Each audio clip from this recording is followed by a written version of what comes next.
ரொம்ப ஈஸியாக சிம்பிளாக இட்லி தோசை எல்லாத்துக்குமே இது சைட் டிஷ்ஷாக வச்சு சாப்பிட்லாம்.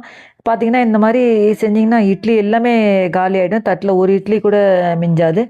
இப்போ வாங்க வீடியோக்குள்ளே போயிடலாம். இன்க்ரீடியன்ட்ஸ் என்னென்னு பார்க்கலாம். தக்காளி வந்து 6 தக்காளி கட் பண்ணி வச்சுருக்கேன். வெங்காயம், பூண்டு, வரமிளகா, கருவேப்பிலை, கடுகு, ஜீரகம், மஞ்சப்பொடி, தேவையான அளவு உப்பு. இப்போ ஒரு பேனில் வந்து கொஞ்சமாக எண்ணெய் வச்சுக்கோங்க. எண்ணெய் சேர்த்துட்டு அதில் வந்து பூண்டு சேர்த்துடலாம்.